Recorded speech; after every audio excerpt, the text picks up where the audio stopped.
नमस्कार। नमस्कार सभी मित्रों को। हाँ जी, एक बार फिर से आप सभी का future point classes YouTube channel पर बहुत बहुत स्वागत, बहुत बहुत अभिनंदन आप सभी का। देखिएगा, जैसा कि आप सभी को पता है कि हमारा जो टॉपिक चल रहा है वो है अधिगम। और अधिगम से इससे पहले हम 2 क्लासें ले चुके हैं, अर्थात 2 वीडियो बना चुके हैं। आज हमारी अधिगम की तीसरी क्लास है और आज हम अधिगम के अंतर्गत अपने चैप्टर को आगे बढ़ाते हैं। देखिए, इससे पहले हमने आपको पता है कि अधिगम की आपको विशेषताएं और सीखने के प्रकार बताए थे बहुत ही विस्तार से। और आज हम चर्चा करने जा रहे हैं अधिगम को ग्रहण करने के प्रकार। देखिए, अधिगम को ग्रहण करने के प्रकार को यदि मैं सरल भाषा में कहूँ, यदि मैं सरल भाषा में कहता हूँ अधिगम ग्रहण करने के प्रकार को, तो इसकी जो सरल भाषा हुई उसका मतलब है कि बालक कितने कितने प्रकार से सीख सकता है, अर्थात कितने कितने प्रकार से आप बालक को सिखा सकते हो। मैं आपको बताता हूँ एक थोड़ी सी डिटेल में कि आप किसी भी बालक बालिका को कक्षा में कितनी प्रकार से सिखा सकते हो।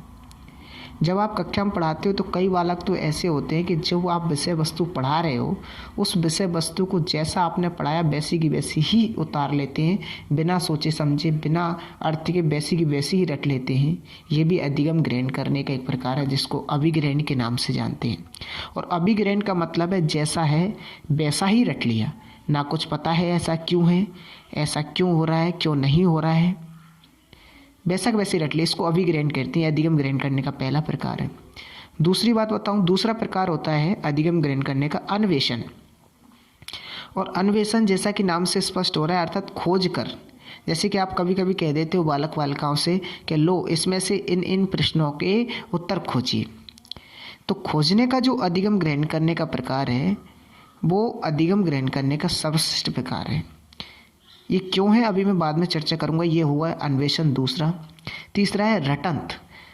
रटंत का मतलब ये नहीं है कि रट लेना, रटंत का मतलब अर्थ सहित रटना। क्या है? अर्थ सहित रटना। और चौथा जो अधिगम ग्रहण करने का प्रकार है वो है आपको कहें सार्थक अवबोध ग्रहण करता। पहले अर्थ समझना फिर सीखना। अब एक एक से हम चर्चा करते हैं। देखिए, अधिगम ग्रहण करने के प्रकारों को डेविड आसुवेल जी ने बताया। किसने बताया? डेविड आसुवेल जी ने। तो डेविड आसुवेल जी ने अधिगम ग्रहण करने के 4 प्रकार बताए। पहला डेविड आसुवेल जी ने, जो डेविड आसुवेल जी थे वो अमेरिका के थे जी, और डेविड आसुवेल जी ने अधिगम ग्रहण करने का जो पहला प्रकार बताया उसको कहते हैं अभिग्रहण। तो सबसे पहले हमको मतलब समझ में आना चाहिए कि भाई अभिग्रहण का मतलब क्या होता है। तो मैं आपको दूँ, अभिग्रहण का मतलब होता है विषय वस्तु या शिक्षण सामग्री को वैसी की वैसी ही याद कर लेना। अर्थात किसी विषय वस्तु, कई बालक बालिका ऐसे देखे होंगे जो उनको जो आप विषय वस्तु पढ़ाते हैं, जो विषय वस्तु पढ़ते हैं वो same to same ditto A to Z वैसी की वैसी पढ़ लेते हैं, ना उनको पता है विषय वस्तु कैसे आई कैसे नहीं आई। इसको तो कहते हैं अपन अभिग्रहण। एक होता है अन्वेषण। अन्वेषण का मतलब होता है खोज कर। अन्वेषण का मतलब क्या होता है? खोज करके याद करना, खोज करके सीखना, खोज करके ग्रहण करना। खोज कर का मतलब आप कभी कभी दे देते हो किसी बालक बालिका को कुछ प्रश्न के, लो इन प्रश्नों को उत्तर खोज करके लाने, कहीं से भी लाओ। तो उन प्रश्नों के उत्तर यदि वे करते हैं तो निश्चित रूप से मानना आप कि वो प्रश्न क्या है उनके बच्चों के व्यवहार में स्थायी हो जाते हैं। अर्थात उन प्रश्नों को आप उन बच्चों से कभी भी पूछो, वो हमेशा उस प्रश्न का उत्तर का जवाब दे देंगे, चाहे उनकी कितनी भी उम्र हो गई हो। क्योंकि जो अन्वेषण होता है वो स्वयं खोज कर करते हैं, और स्वयं खोज करके यदि कोई बालक बालिका सीखता है तो वो हमेशा परमानेंट स्थायी सीख लेता है इसको। इसलिए अधिगम ग्रहण करने का सर्वोच्च जो प्रकार है वो है अन्वेषण। अधिगम ग्रहण करने का सर्वश्रेष्ठ प्रकार, अर्थात हम बच्चे को किस प्रकार से बच्चा सीख रहा है उसके का जो सर्वश्रेष्ठ प्रकार है वो है अन्वेषण। तीसरा आता है रटंत। रटंत का मतलब क्या होता है वो भी समझ लो। रटंत का मतलब केवल रटना नहीं है, रटंत का मतलब है अर्थ सहित रटना। अर्थात पहले किसी भी बालक बालिका उसको अर्थ समझेगा, और अर्थ समझने के बाद में उसका अर्थ समझता जाएगा और उस विषय वस्तु को क्या करता जाएगा, रटता जाएगा। उसे कहते हैं रटना। रटना केवल इसे नहीं कहते, आप सामान्यतः क्या यूज करते हो, हम सभी सामान्यतः मानते हैं रटने का मतलब है जैसा है वैसा रख लिया, जबकि इसको रटना नहीं कहते, इसको मनोविज्ञान की भाषा में कहते हैं अभिग्रहण। आप जिसे रटना मानते हो वो है अभिग्रहण। आप मानते हो कि रटने का मतलब है केवल जैसी सामग्री है वैसी याद कर ली, इसको मनोविज्ञान की भाषा में बोलते हैं अभिग्रहण। जबकि रटने को बोलते हैं कि अर्थ सहित रटना, अर्थात अर्थ भी समझते जाना और रटते भी जाना। और चौथा जो अधिगम ग्रहण करने का प्रकार है वो है सार्थक अवबोध ग्रहण करना।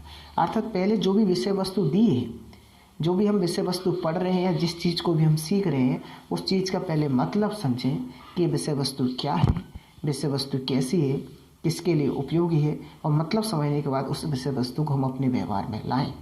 तो इसको कहते हैं अपन सार्थक अवबोध ग्रहण करना। पहले समझना फिर सीखना, इसको कहते हैं सार्थक अवबोध ग्रहण करना। तो इन सभी अधिगम ग्रहण करने के जो 4 प्रकार बताएं। पहला अभिग्रहण। अभिग्रहण का अर्थ होता है जैसी सामग्री है वैसी की वैसी ही याद कर लेना, इसको तो कहते हैं अभिग्रहण। दूसरा है अन्वेषण। अन्वेषण का मतलब होता है कि खोज करके याद करना, खोज करके सीखना। तीसरा होता है, आपको बताया मैंने, रटन। रटन का मतलब केवल रटना नहीं है, रटन का मतलब अर्थ सहित रटना, विषय वस्तु का अर्थ समझना फिर उसको रटना। और चौथा जो अधिगम ग्रहण करने का प्रकार है वो है सार्थक अवबोध ग्रहण करना। इसका मतलब है कि पहले विषय वस्तु की प्रकृति समझना, पहले विषय वस्तु को अच्छी प्रकार से समझना और उसको देखना कि वो कहाँ उपयोगी है, उसके बाद उसको पढ़ना, ये होता है सार्थक अवबोध ग्रहण करना।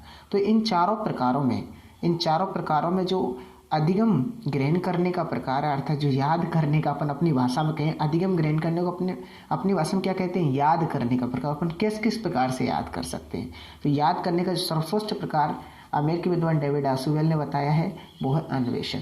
तो अन्वेषण अधिगम ग्रहण करने का सर्वोच्च प्रकार है। तो ये तो हो गए अधिगम ग्रहण करने के प्रकार। एक और टॉपिक ले लेते हैं, अभी अपने पास टाइम है तो देखिए एक और टॉपिक मैं बता देता हूँ। अधिगम ग्रहण करने के प्रकार के अलावा हम ले लेते हैं सीखने की अवस्थाएं। अर्थात बालक जब एक समय पढ़ने बैठता है तो किस किस प्रकार से सीखता है। सामान्यतः अपने व्यवहार में लेते हुए चलेंगे, क्योंकि मनोविज्ञान व्यवहार का विज्ञान है। जी.बी. वॉटसन ने बताया था ये सब 1920 में। जी.बी. वॉटसन ने कहा था कि नहीं कहा था कि मनोविज्ञान किसका विज्ञान है, व्यवहार का विज्ञान है। और आज तक व्यवहार का विज्ञान ही चल रहा है। इसलिए सबसे सरल विषय की यदि अपन बात करें कि सबसे सरल विषय कौन सा है, तो सबसे सरल विषय है मनोविज्ञान, साइकोलॉजी। क्योंकि साइकोलॉजी एक तरीके से व्यवहार का विज्ञान है और अपने जीवन में जो घटित हो रहा है वही साइकोलॉजी है, ठीक है ना। तो आगे अपन पढ़ते हैं सीखने की अवस्थाएं। अर्थात सीखने की अवस्था का मतलब क्या होता है वो मैं आपको बता दूं। जैसे आपको प्रैक्टिकली मैं आपको बताऊं सीखने की अवस्थाएं क्या होती हैं, जिससे आपको अच्छी प्रकार से समझने में आ जाए।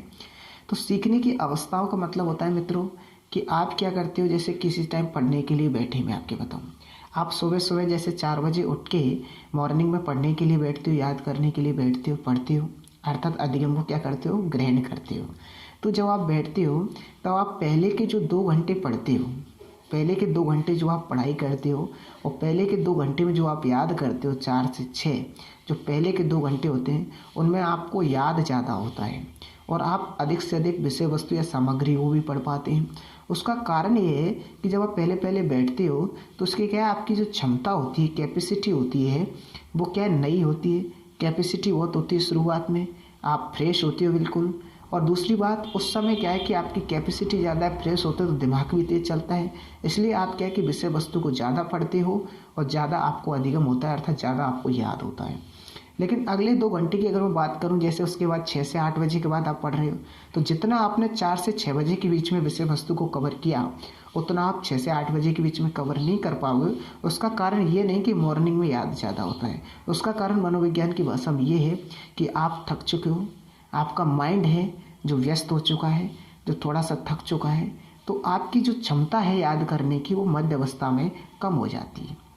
अच्छा, दूसरा जो अंतराल बताया मैंने 6 से 8 का, उस अवस्था में आपकी क्या हो जाती है, क्षमता कम हो जाती है और आप क्या है कि उस समय विषय वस्तु को कम याद कर पाते हो। और अगले जब 4 घंटे तुमने जब अध्ययन कर लिया, 4 घंटे के और ज़्यादा अध्ययन कर रहे हो, तो आपका धीरे धीरे करके ऐसा होता है कि आपको याद होना ही बंद हो जाता है, अर्थात आपका अधिगम ग्रहण करना ही बंद हो जाता है। अधिगम आप ग्रहण ही नहीं कर पाते हो। उसका कारण क्या है कि आप थक चुके हो, आपकी जो ज्ञान ग्रहण करने की जो क्षमताएं माइंड में हैं वो एक प्रकार से बढ़ चुकी हैं।